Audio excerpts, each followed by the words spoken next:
Statusphere. I'm your girl, Cindy G, with a capital C and a capital G. Just wanted to cheer you guys up. I know that, this recent event going on with, we're still in a pandemic, injustice system, political propaganda, and everything all together, it's going into a downward spiral. And I know that yours truly has been expressing it a lot on social media. But I just wanted to reassure you guys, continue on, fight for your messages, fight for your voices be heard, express what you gotta express, your emotion. You have every right as a human being to lash out. So I just wanted to let you guys encourage you, just, don't be afraid to silence your voice, continue on. I know there has been a lot of craziness going on, especially on Twitter too, with this shadow banning, and it's so crazy, you guys. But I just wanted to digress on that, and I just want to make sure that I hope you guys are doing well. Your girl is doing okay as well. But let's go ahead and talk some wrestling. That's what we're here for, right? Whether you're listening to it in the audio, available in all of the podcasting platform, or here on this YouTube channel as well.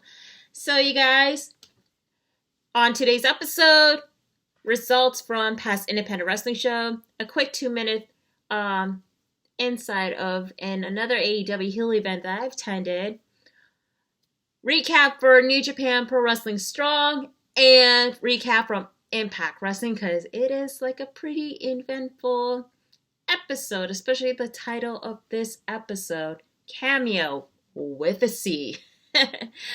Alright, y'all. So before I get into everything, just wanted to send my deepest condolences to the friends, family, loved ones, and colleague of the recent passing of Joseph Laurinaitis, aka Road Warrior Animal, who passed away at the age of 60. There has been a report that he did pass away from a natural cause from multiple sources, and it is really sad.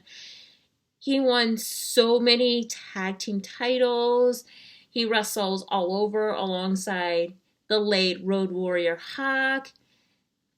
It is really sad, and especially I know everybody in the wrestling world, especially from different promotion, is sharing their stories of how they found out of the Road Warriors, witnessing in it, past matches live or storytelling as well. I know that my boss, Aaron Riff, is taking it hard, because if you guys saw his past videos, for those of you, if you follow NoDQ.com, he has this wrestling buddies of the Road Warriors in the background of his office.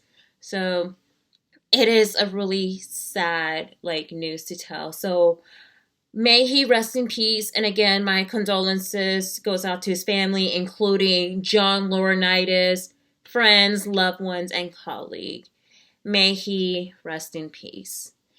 All right, guys, so let's go ahead and move on to results from past independent wrestling show. So kicking things off with on Friday, September 18, Mission Pro Wrestling presents Hell Heath No Fury, that took place at the Pinball's Kingdom in Buda, Texas, where you have his Holly Dad defeated Jasmine Allure, Avery Taylor defeated Alex Garcia, the team of Killa Kate and Promise Braxton defeated Jenna Lynn and Vert Vixen in a tag team match. Maddie Winskowski defeated Red Velvet, which you've seen her on AEW Dynamite and mostly on AEW Dark. AEW star Big Swole defeated La Rosa Negra. Elena Black defeated Rachel Rose. Jenna Von Muscle defeated Roxy. And in your main event match, Thunder Rosa defeated Lindsay Snow to retain the NWA World's Women's Champion. And on the same day, Friday, September 18, 2020, WrestlePro has their 2-day event starting with day 1. WrestlePro presents Solotina Slam that took place at the All-American Training Center in Solotina, Alaska, where Impact Wrestling star Fallah Bahh defeated the team of the Amazing Grayson, JP and Tommy Grayson in a 2-on-1 handicap match. Freya the Slayer defeated former WWE and Impact Wrestling star Katarina. Former WWE and Impact Wrestling star Swoggle defeated AEW star Joey Janela alongside Nasty Leroy. Impact Wrestling star Brian Myers defeated former WWE superstar, well, he is the legend, Gangrel. Matt McIntosh defeated Bobby Wayward, Dion Russman, and Alea Baraz, and Justin Carino, and Ring of Honor star LSG, and Sean Donovan in a 8-way no DQ match. And then we're going to move on to the next day on Saturday, September 19, 2020, Day 2. WrestlePro presents The Show Must Go On. That took place at the Denali Harley-Davidson in Palmer, Alaska, where the team of Bryson Axel and RJ Griffin defeated The Right Divine and Timothy Hulk in a tag team match. Jerry Bishop defeated Ilya Baraz. The team of the Nasty Gentlemen consists of Brody Adams and Jack Windsor, with YT Jones defeated the Amazing Grayson, JP and Tommy Grayson in a tag team match. Former WWE and Impact superstar Swoggle defeated Bobby Wayward. 2. Current Impact Wrestling star Brian Myers defeated Fallah Bahh. AEW star Joey Janela defeated WWE legends Gangrel. Former WWE and Impact Wrestling star Katarina defeated Freya the Slayer. AEW star Colt Cabana defeated Justin Carino. Sean Donovan defeated Ring of Honor star LSG in a dog collar match. And Dion Russman defeated Matt McIntosh to become the WrestlePro Gold Interim Champion. That is right. You can check out in other wrestling streaming platform were available. Coming soon. Make sure to follow them on social media. Now moving on to the next promotion on the same day on Saturday. Warrior Wrestling presents Stadium Series Tag 2 that took place at the Marian Catholic High School in Chicago Heights, Illinois. The famous football stadium where you guys saw all over social media, known for their social distancing. Anyway, on a dark match, Garrison Grieve defeated Jordan Cross. And in the main card, Sam Adonis defeated Impact Wrestling star Jake Something, aka Cousin Jake Diener. The Beastman defeated Facade, Danny Mo, Dan the Dad, Icon Lee, and Jack Griffin in a scramble match. Lee Moriarty defeated Trey Lamar. Impact Wrestling star Ace Austin and Madman Fulton defeated the team of Violence Ends Forever, consists of Dominic Guarini and Kevin Koo in a tag team match. 2. Impact Wrestling star Kimberly defeated Jordan Grace. Impact Wrestling star Alex Shelley was taking on Ring of Honor star Jonathan Gresham, but ends in a double pin. And the team of AEW stars Judosaurus consists of Luchasaurus and Tay Conti defeated the team of Bay Craig, consists of Ray Lynn and Impact Wrestling star Chris Bay. Trey Miguel defeated Desmond Xavier and Zach Lee Wentz to be in a 3-way match for the number 1 contendership for the Warrior Wrestling Champion. So pretty much Rascals versus Rascal, but digress. And for your main event, Brian Pillman Jr. defeated Warhorse to retain the Warrior Wrestling Champion. And you guys can definitely check it out on Fight TV. Now let's move on to Sunday, September 20th. Beyond Wrestling presents Shangri-La Mask Roll, which took place at an outdoor, undisclosed location where Jay Freddy defeated VSK. Mike Verna and Rex Lawless defeated the team of 2 Infinity and Beyond, consists of Cheech and former WWE superstar Colin Delaney in a tag team match. Richard Holiday defeated Bullet Joe. The team of Milk Chocolate consists of Brandon Watts and Randy Summers defeated the team of the REP or the Reap, consists of Dave McCall and Nate Carter. Robo the Punjabi Lion defeated Max Caster, which you probably see him on past episode of AEW Dark. The team of the Birds and the Beast consists of Solo Darley and Willow Nightingale defeated the team of Novadu. Estes consists of Blank and Still Life, which, yes, that's her name, Still Life. And for your main event match, Chris Dickinson defeated Matt Middlewhiskey.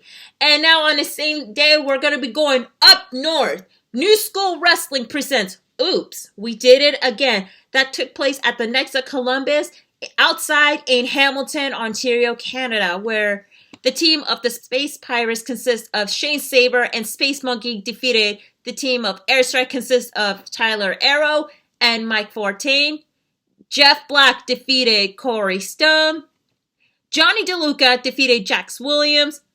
Pretty Ricky defeated Eric Kearney by DQ and retained the NSW Brass Knuckle Champion. Antihero defeated John Greed. Steve Brown defeated Andrew Love, CC Moss, Clay Wilson, Evan Greenaway, Sabrina Kyle, and safety Travis Moore in a 7-way scramble match to retain the Alpha 1 Outer Limits champion. And for your main event match, Alessandro Del Bruno defeated Von Vertigo and to retain the NSW Heavyweight Champion. So those are the results from past independent wrestling show. Again, check out like any other wrestling related platform, whether it's on Fight TV or IWTV, YouTube channel, or anywhere else. Make sure to follow these promotions and share some love. And again, if you want to send me like results from past shows, make sure to DM me on Twitter and on Instagram at simply_C_OK. That's simply_C_OK. All right, y'all. So let's go ahead and talk about AEW Heels event that I went recently in less than 2 minutes, and I have my timer with me. All right, guys. So it happens last Friday, September 18. Of course, it was the same day, of course, the death of Supreme Court Justice Ruth Ginsburg, rest in peace. So the event was actually a game night that is hosted by Leva Bates and referee Aubrey Edwards, and it was a lot of great time. We actually played the Jackbox game, which you guys, you don't have to download or like buy a gaming system. You can get it anywhere in a computer as long as you have a computer, a tablet, or your phone. Simple as that, you guys. And it was so much fun. Like, the last time I played Quick Blast, which like back in 2017, is kind of like a problem-solving game. I don't know how to explain it, but it's like when they ask you a question, you have to like pick like say like the random answer, and you're competing like one and like 9 other people. So the 2 question I had is like, what was the liquid inside a Magic 8 Ball, and what keeps Adam Sandler making movies? So the one I put water for the Magic Liquid 8 Ball. Yeah, and some other person put Windex. And then the second question with the Adam Sandler put, well, he likes to make people happy because like Happy Gilmore. And the second person, of course, I want to say this, Leva Bates. Yeah, I got my butt kicked by Leva Bates. She put capitalism. So yeah, thank goodness I got pegged for like the first portion because it's part of like 3 portions. So I did play against Leva Bates and Dasha, so it was a lot of fun. And yeah, who else was there for AEW women's roster besides them? Dasha, Abaddon was there, Anna Jay, Brandy Rose was there, and Nyla Rose, and that's it. It was a lot of fun, a lot of joyful, and I can't wait for the next event this Sunday, you guys. I'm so stoked, and I'll give you guys a quick 2-minute brief. Anyway, guys, I know I went over 2 minutes. Sorry about that. So that's my stint for this AEW Heel event I attended. It was so much fun. I still wanted to do more games. But anyway, you guys, let's go ahead and move on to the recap of New Japan Strong that happens on Friday, September 18th, 2020. So, you guys, this is the road to the Lions Break or the Lions Collection crown, you guys. And for the opening match you have is an 8-man tag team match, which is the team of Adrian Quest, Clark Connors, Danny Limelight, and Logan Regal versus the team of Barrett Brown, Blake Christian, Jordan Clearwater, and the DKC. And I was pretty impressed with this opening of the match. This is like more of like a showcasing match for like getting to know each of the contenders, especially what they're fighting for, coming along the way for the upcoming tournament. I was very blown away with each of these talented. You got a lot of Tope Suicida. You got a lot of like Northern Light Suplex. You have like so many counters and defense. Like the only person that actually shined the most, and I was pretty impressed, especially with the finisher at the end, was Logan Regal. Like superb. But everybody else did a really amazing job. Like you have DKC doing the Northern Light Suplex. You got is Bear Brown with the inside out lariat. Danny Limelight, he's freaking incredible. Like I said, he's my pick to win this tournament with the swinging net breaker. Adrian Quest with a standing shooting star press. Sorry, you guys, it's been a long day. Blake Christian with his high flying caliber, especially with the leaping back elbow smash, followed by a snapmare takeover, then a drop kick in the back of Adrian Quest's head for the 2 count. DKC again with the Northern Light Suplex, but also with the fist drop just for the 1 count. Like everybody just bringing all like what they can do. And like I said, with Logan Regal's finisher, like he did the impressive leaping DDT and pin Jordan Clearwater to pick up the victory. And afterwards, that's where everybody started brawling out. And thus, you guys, these are the participate for the tournament. So if you guys want to check out my bracketology and for my picks, listen to last week's podcast or actually just watch the last episode of Into the Stratosphere, you guys. And like I said, I'm going for Danny Limelight for the win, you guys. Anyway, you guys, so next match you have is a tag team match between the team of PJ Black and Rocky Romero versus the team of Mysterioso and Fred Rosser. And it was a pretty solid match. I mean, I do enjoy like this tag team dynamic, especially on PJ Black and Rocky Romero. Something about PJ Black is that he does work pretty well with other talents. Like on the last episode of New Japan Strong, like 2 weeks ago on September 11, like when he teamed up with David Finlay taking on God, like something about him working with other stars, like it actually set like a whole high pressure like caliber and like how it worked well, especially with the different move sets. Like I was very blown away altogether, to say at least. And I know with Rocky Romero, he's just trying his best to like be like the tough guy, especially with the whole sneaky style to get all that. But with Fred Rosser, as well as everybody say like, you know, he is the greatest talent? No, he's not. He is improving. Like I see some much improvement, especially seeing him live at APW last year. Like it was pretty awesome. So you have his roster drives his kick into the midsection of PJ Black. PJ Black with a straight right hand, and then he did the chop forearm combination, and then Fred Rosser with the knee lift, and that's when Mysterios also tagged him in. So it was kind of like they trying to get this whole win. And funny thing about Rocky Romero is like he's trying to chop Fred Rosser, and like when Alex Kozlov say forever, forever, forever, forever. Ever, but he did manage to get the forever strike a couple times. But then at the end, you guys, like at the end of the match, PJ Black dropped Mysterioso with the roundhouse kick, and then he connected with the placebo effect to pick up the victory. So I was really enjoying this match altogether for that, and it was a pretty stellar match.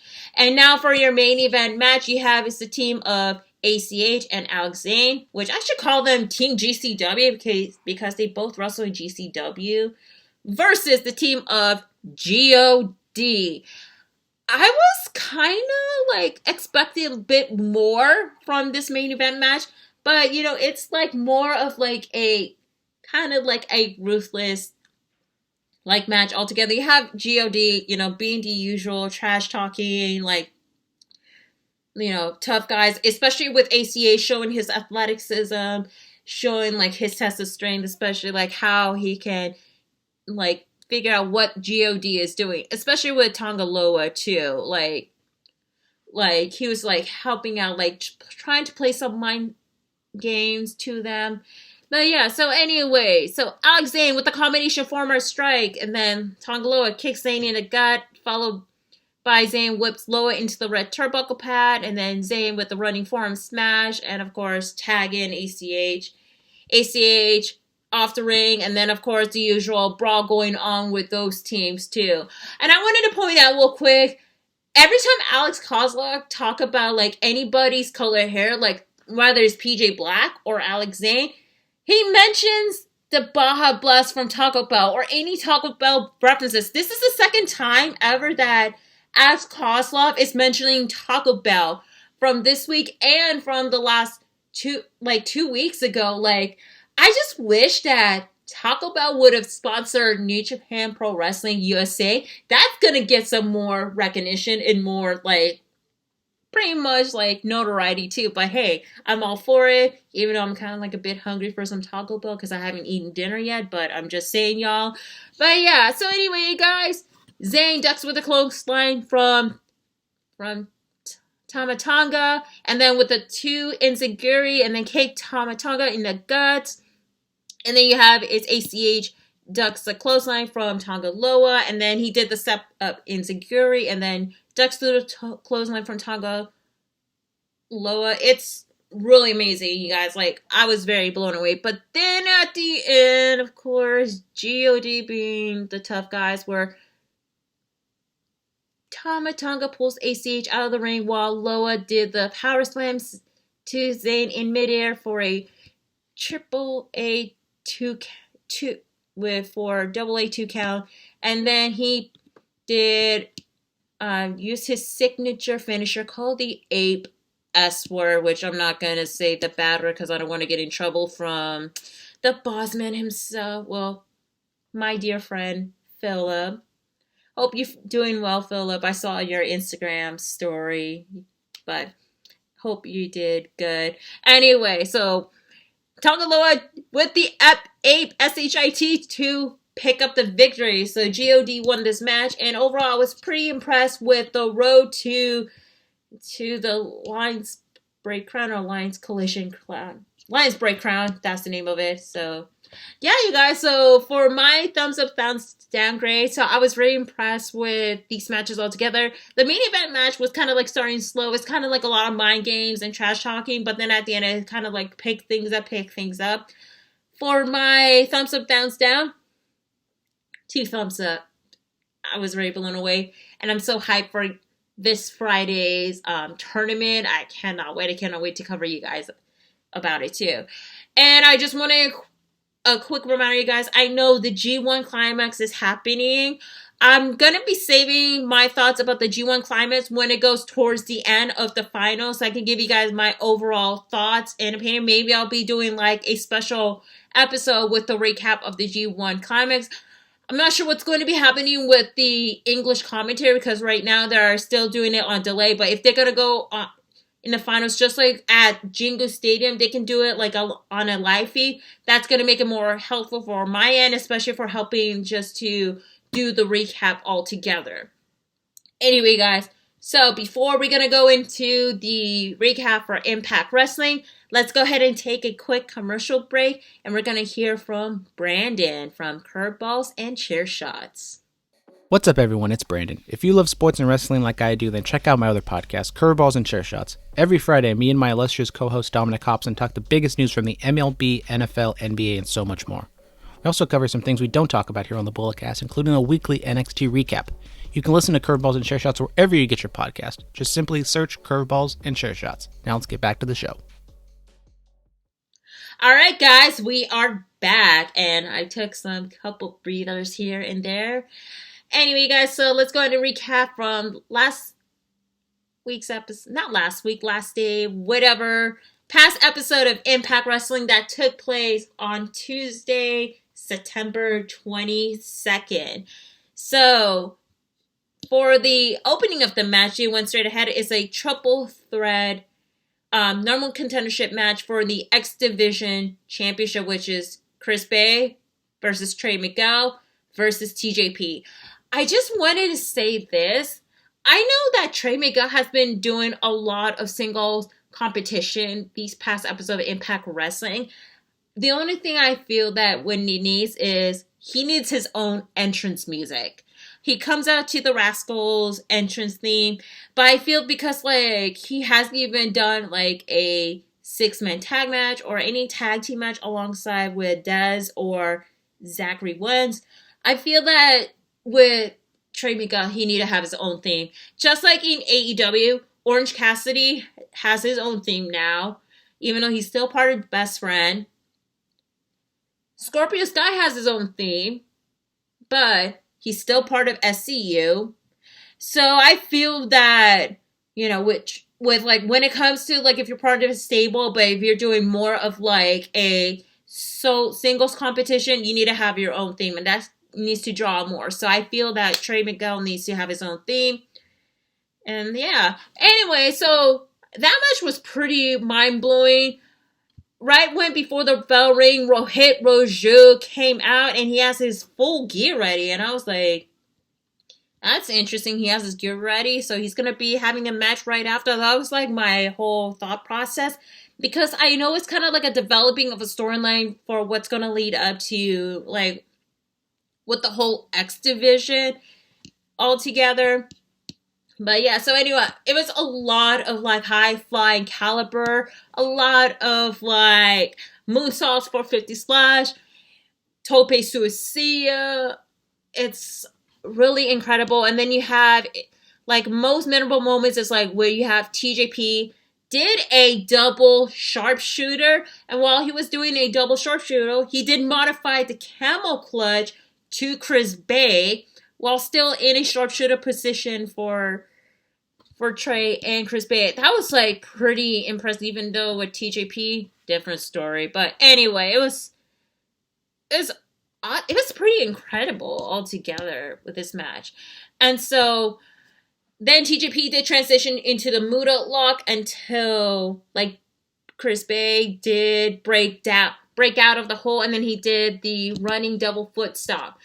A lot of like counters, a lot of offenses going on. Like with Chris Bay did the pump kick, and then Trey Miguel with the step through enziguri, followed by TJP with the inverted atomic drop. Chris Bay with the reverse Irish Riff from TJP, and then TJP with the springboard former smash. A lot of music back and forth. Trey Miguel with the tilt-a-whirl head scissor takeover, and then he did the side step to Chris Bay into the turnbuckle. It was like a lot of like this whole high fly cowboy, and then while Rohit Raju is still watching, and then TJP countered with the cross arm breaker while Chris Bay rolls TJP over for a 2 count.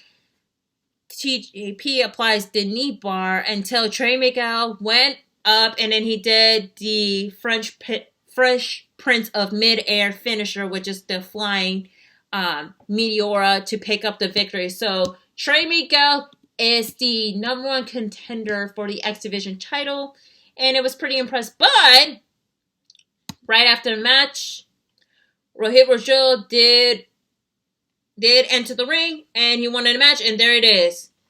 The X Division title match, and guess what? It was short as hell. All Rohit Raju did is dodge the pump knee strike, and then he rolled Trey Miguel over and pick up the victory. So I guess this is like the shortest match in Impact Wrestling history. Less than 10 minutes.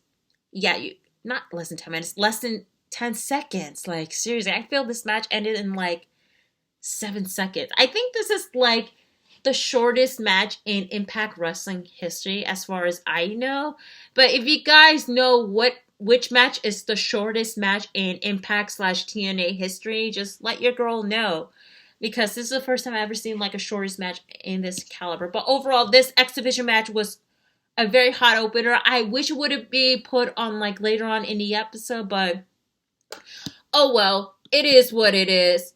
Anyway, and then you have is a backstage where Gia Miller is waiting for Tennille Joshua to come out, and out comes Caleb Conley with a K. That's right, Caleb with a K. Conley with a K. Maybe I could call him like 2 Ks to make it easier. Caleb with 2 Ks. Like Caleb Conley with 2 Ks or Caleb with a K. Like, yeah, you guys, it's kind of like very catchy to say at least, especially like a lot of people are like giving Caleb some crap. We say, so we're going to have to call you with a K now, whatnot, especially seeing Chris Statlander's Instagram story once Caleb Conley made his return. So we're going to call you Caleb with a K. It's pretty hilarious. So anyway, digress on it. So Gia asked Caleb where's Tennille, and he said that she is busy, like, doing her Bikram yoga, just getting ready for the match. And then out comes Tennille saying some enlightening quotes that I'm kind of, like, don't understand. It's kind of like you could see it like a quote from, like, either a textbook or hell. Different Instagram posts from, like, different quote / motivational speaking account. I mean, I do follow some of them just to help me uplift my spirit, especially going through some hard time. Yours truly. But yeah, so once she left, Caleb with the K said she's ready. So here it is. And then next up, you have is a Knockouts tag team match, which you have is, let's see, Knockouts tag team match, where just the team, not Knockouts tag team. Sorry, guys, I kind of mixed up with my notes, so botch on my end. Hey, Matthew of Botchamania. Hi, how are ya? I haven't seen that quote for like a very long time, since I always use it like when I used to do the videos for NoDQ.com before kind of like step away to do Instagram. But anyway, you guys, knockout singles match between Kimberly with Deonna Purrazzo versus Susie with Kylie Rae. So the match ends in 8 minutes. So it's a 8-minute match, which I'm happy about that. And but I did pause it when there's like commercial break to make sure like the timing of it. By the way, I did watch it on Twitch, and the host for like those commercial breaks is none other than George Iceman, who is the owner of Destiny's Wrestling up in Mississauga, Ontario, Canada, and Tommy Dreamer. So 2 hosts for the Twitch live stream, like taking commercial breaks, pre-show, post-show, stuff like that. So anyway, you guys. So anyway, on to the match. So I just figured out Susie's theme is kind of like a haunting Twinkle Twinkle Little Star, which to me, now I'm not going to be listening to Twinkle Twinkle Little Star ever again. Or if I have kids, yeah, it's going to be kind of like traumatizing, but I digress though. Anyway, so the match was pretty fun, even though it was kind of like in a slow pace. But you could tell, like, with Susie, she brought out, like, more of the character to it, too. But the only thing that I'm trying to figure out, and I know that Josh Matthews and Madison did trying to figure out, is, like, what makes Susie trigger the way that she's gonna, like, slowly transition to Sue Young? That is, everybody was wondering, too. But, like, with her gimmick, like, learning so much, especially, like, making sure this is bad, to, like, her innocence. Like, this is pretty compelling. Anyway, the match was pretty awesome, but, like, pretty much just, like, kind of, like, in the middle, in between. I mean, you have Kimberly did, like, a split as Susie's trying to, like, to do the split, but then Kimberly did the roll-up for the 2 count. And then Kimberly with the tilt-a-whirl backbreaker for a 2 count, followed by a tug on Susie's hair. And then she drives Susie's face first to the bottom rope. And then right when Kimberly was using the rope as kind of like a leverage weapon and then drop kicks Susie, that's when Purrazzo did stomp Susie like hard until like Kylie Rae had to rush over to make sure, and then you saw the ref is like, hey, make sure that, and then commercial break for that. And then after the commercial break you have, it's like a lot of back and forth action going on. And then you have is Susie goes for the tarantula, the Arachnokrana, but Kimberly counter with the Boston Crab. Yeah, that Boston Crab looks pretty brutal, and you can see the pain of Susie. As I was trying to pay attention to Susie's facial expression to make sure that, like, it's just the way that she's going to be transitioned to Soo Young, like, slowly. Like, I'm just trying to pay attention, understand, like, where this situation has been going through on her end, but it's kind of like in a mixed bag.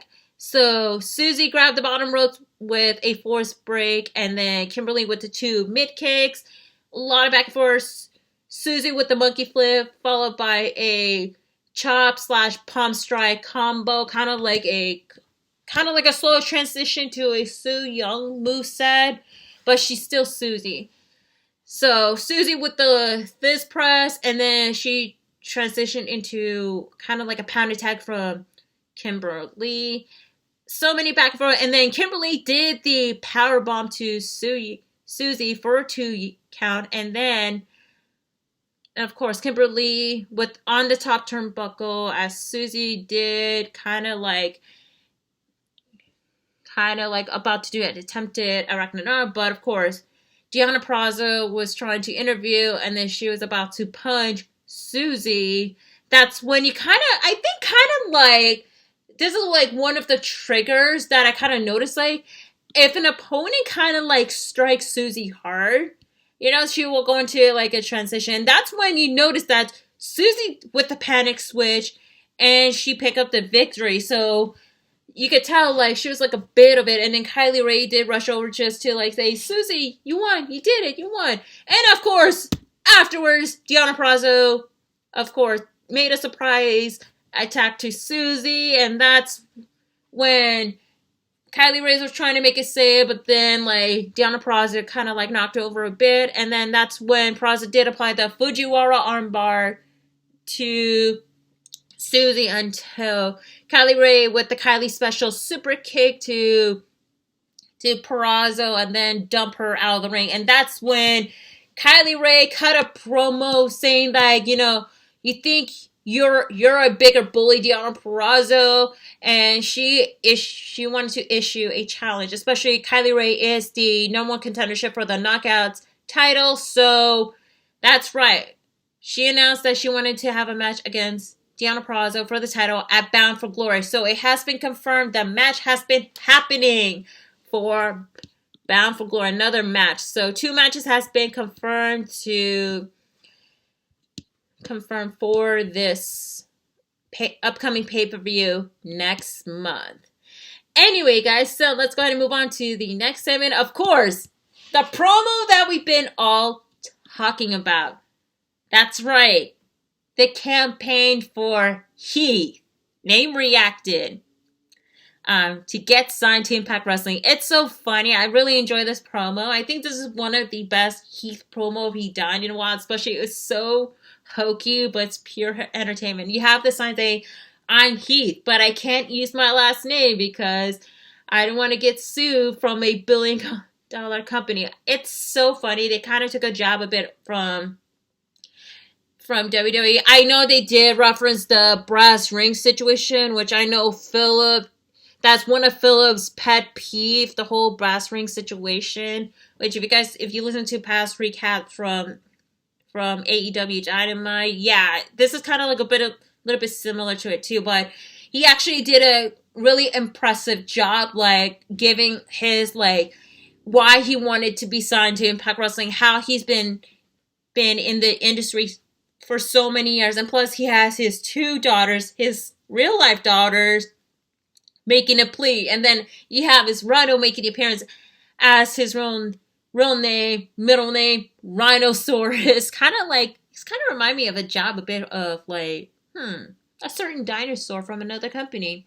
But yeah, and then the one thing that mostly talked about the most for this campaign, the cameos, you guys. Oh my god. How, like, Impact Wrestling did a good, impressive job, like, putting those cameos all together. Especially, I know that, like, there has been a bit of, like, a controversy a couple weeks ago when it comes to WWE, like, telling their talents to suspend and shut down all third-party websites, including cameos.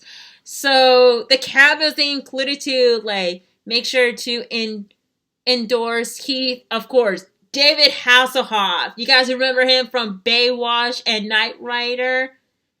Flavor Flav, who used to be part of Public Enemy, but for those of you like grew up in the reality show era of 2000s, that's right. His own show, Flavor of Love on VH1. Nancy Kerrigan, which you guys remember her, she's a figure skater that almost ended her career by someone attacked her, which turned out to be a person that got hired, none other than her rival, Tanya Hardy. I recommend seeing the movie I, Tonya, featuring Margot Robbie, so you guys can know what's going on. I'm glad Nancy Kerrigan is doing well. Who else? The actor I did not notice till now, Chuck Norris. Chuck Norris looks hella different, you guys. Oh my god, but he's still looking good. And these are the celebrity cameos they did. And also another appearance that is like like in the cameo aspect is D'Lo Brown. So I was very entertained with this Heath for Impact promo altogether. I actually did my own research of how much of the cameo cost for those celebrities. So for David Hasselhoff is $250. For Flavor Flav, $300. Chuck Norris, which I was having a hard time because like on his main page for cameo say he's unavailable to do cameo requests, but on the search bar it said that he does cameo for $300. And for Nancy Kerrigan, which you guys are gonna be surprised, she charged $50. That's right, 50. That's the cheapest cameo like you can request it. So in total for this is $950. So I'm guessing they actually paid this campaign and the cameo with the rolls of cash that they took away from Hernandez on the last week's episode of Impact Wrestling. But I feel that this is like a very well put together for that, just to make sure Heath is convinced to get signed. I know it was trending on social media with the hashtag Heath for Impact. It actually blows me away, like how everybody is like seeing this incredible promo, and especially this drive and this charisma Heath has. So I think this is like one of the better promos for the evening for it too. So I was very impressed, you guys.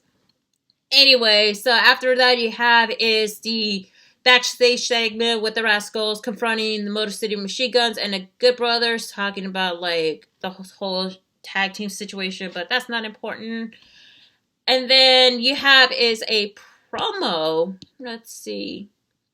Yeah, then you have his EC3 incredible promo that he did an amazing job. And he actually sent a message to Moose, like, you know what it feels like to have the TNA World Heavyweight Championship stolen, how he has this whole right of wage on emotion, and of course, classy EC3, of course, give out his phone number, of course, Moose's phone number, and of course, not his phone number, but Moose's telephone number. Wow. I'm afraid to contact this number, you guys.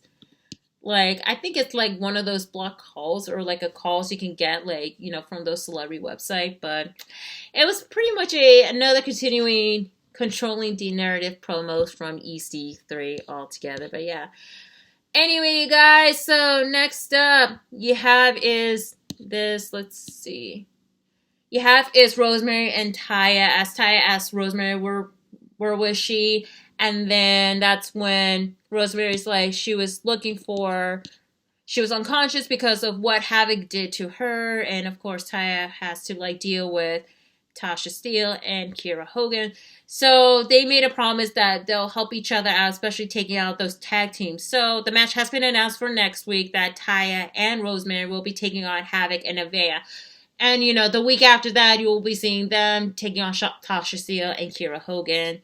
And then they're like, what's going on with Bravo? Of course, Bravo is planning this wedding all together with the help of, like, followed by Alicia Edwards, even though she's part of the bridesmaid, Johnny Swigert. Briefly to Dieners, but they left because they kind of lied to him about the beer situation, but oh well, and yes, there is a dispute between Falaba and Johnny Swigert about the whole best man situation, but yeah. Anyway, you guys, then you have is,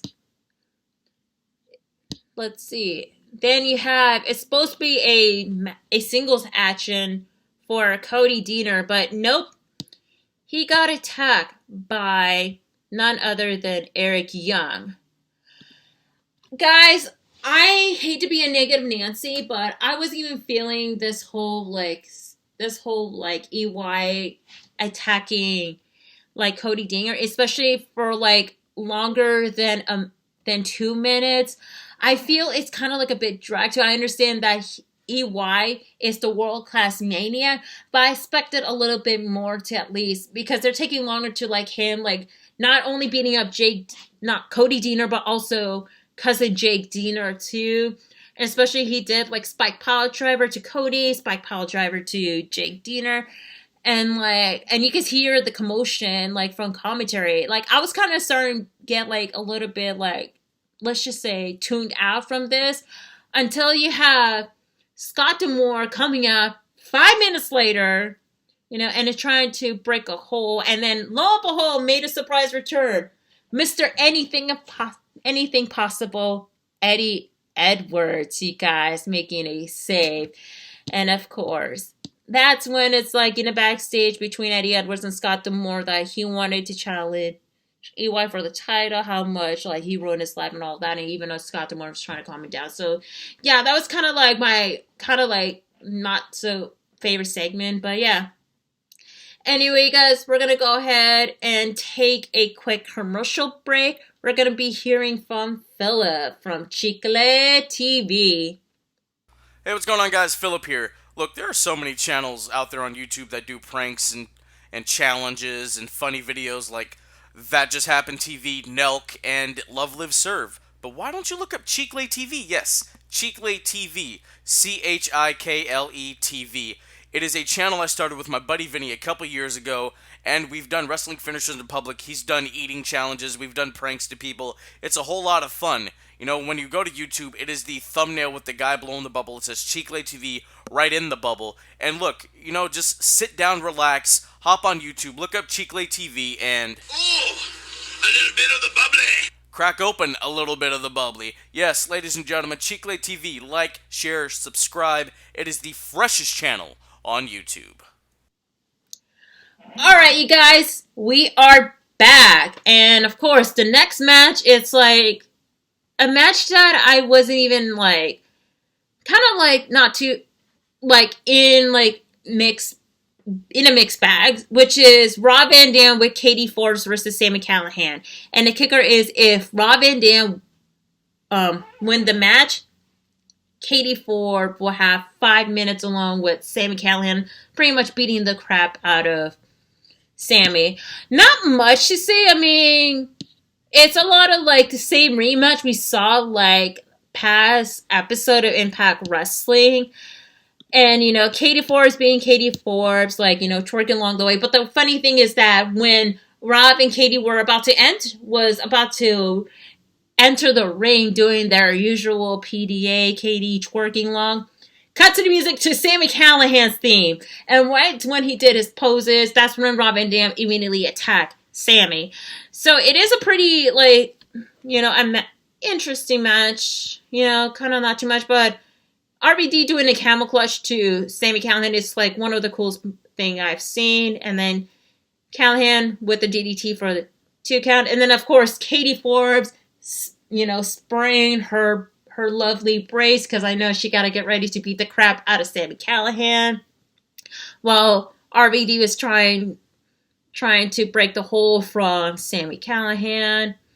And that's what, of course, like with the referee like interference, Sami came by to Katie. She sprayed the can of hairspray. That's when RVD with the roll up, and of course he won the match. And that's when Katie Forbes got 5 minutes alone with Sami Callihan. Of course, she did try usual stop, and then she did the side rear view, and then while she was like twerking along, that's when Sammy like got up and he was about to do a pile driver until RVD did attack Sammy, and of course, like while Katie was continuing on to stomp the crap out of Sammy, RVD brought the chairs into the ring, and that's when RVD was about to do the moonsault, but Sammy did hit him with the chair.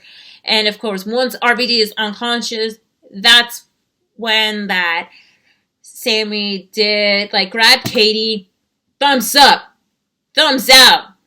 That's when he did the spike pile driver to Katie Forbes.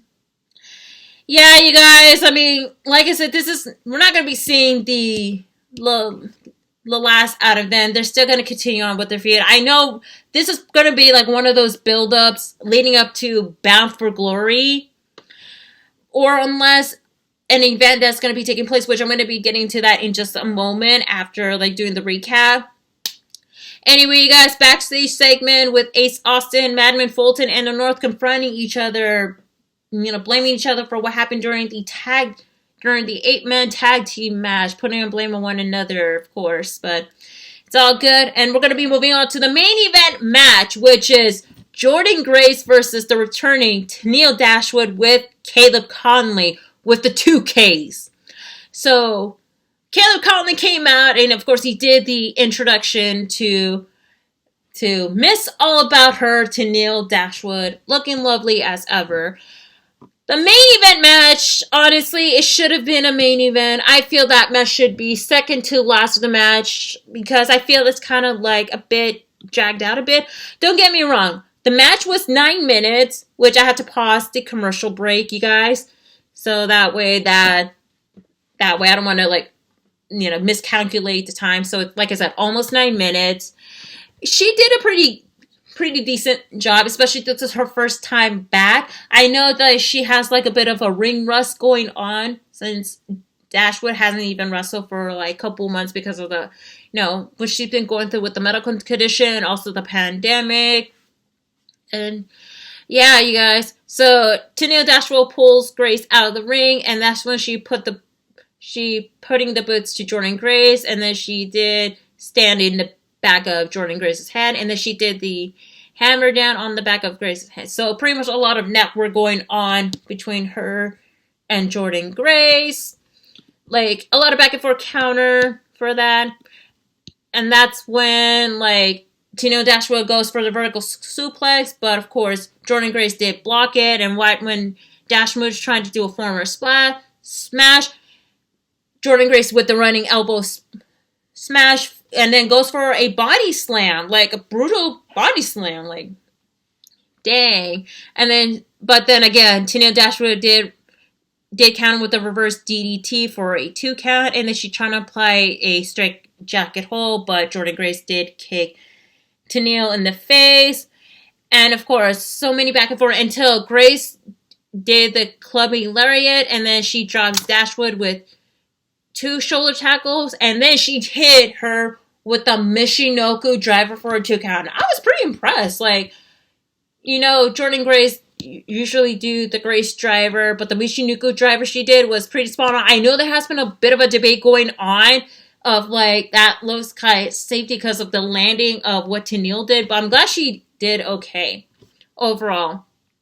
Jordynne Grace go for the superplex, but of course Tennille blocked it, and then Tennille Dashwood trying to go for the Tree of Woes, but then of course Tennille did slap Grace, and then Tennille with the flying double foot stomp, and then connected with the Taste of Tennille for the 2 counts. You guys remember the Emma Bite Sandwich or the Emma Plane from WWE? That's the name of it, the new name for that lower sliding crossbody, the Taste of Tennille, named after her YouTube channel.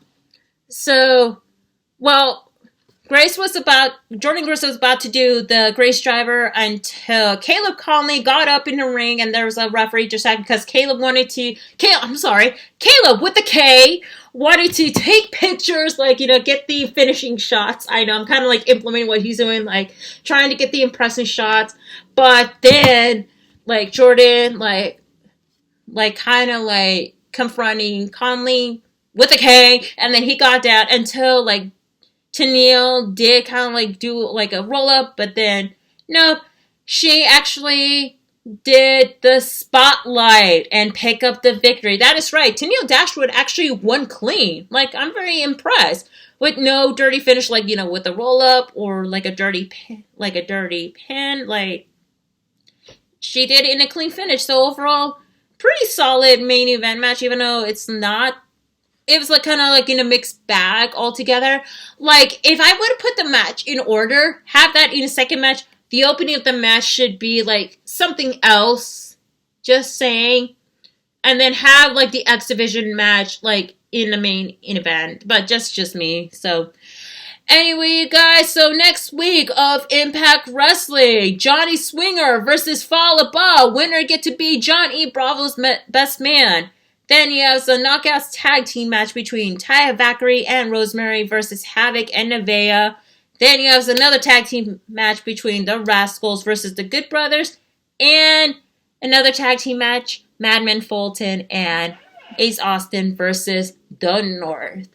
So, and also one more thing, like after the show ends, announcement on social media from Scott D'Amore, there is going to be an event going on October 3rd, Victory Road. They announced Eric Young versus Eddie Edwards for the Impact World Championship match. So it's going to be exclusively on Impact Plus, but I made the decision because it's just going to be on Impact Plus. I'm not going to be covering the whole show. I'm actually going to be combining it with the next upcoming episode of Impact Wrestling, which I know it's going to be like after Victory Road. So I just wanted to let you guys know because honestly, I don't have Impact Plus, but I could like check it out. But I wanted to just combine it a little bit with like the regular episode of Impact Wrestling because I don't think like people are not going to be watching Victory Road because it's not like one of those major pay-per-views. But if it's Bound for Glory, definitely I'll make a whole episode of the recap of Bound for Glory. I know, sneak peek, you guys. But yeah. Overall, the episode of Impact Wrestling was pretty interesting. Heath Slater's promo, especially with the cameos, actually made the big save. And EC3's promo actually made save. And the opening of the match, of course, the main event was a drag. I'm going to actually give it a 1.5 thumbs up. You guys, I was pretty entertained with this.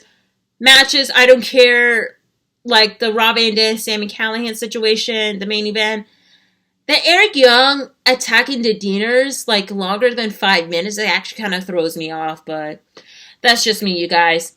And with that being said, you guys, that is it for the episode of Into the Stratusphere, y'all. So, as always, if you guys want to send me messages to give me feedbacks or anything, make sure to follow me on my social media on Twitter and Instagram and on my YouTube channel at simply_C_OK. That's SIMPLY_C_OK.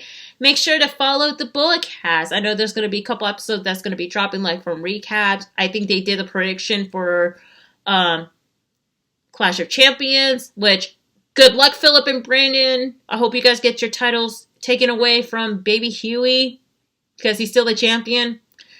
But yeah, and follow the Bulletcast on Facebook, Instagram, Twitter. Subscribe to this YouTube channel, the Bulletcast, and make sure to follow on the podcasting platform at the Bulletcast, whether it's on Anchor FM, Apple Podcasts, Google Play, Stitcher, and etc., etc.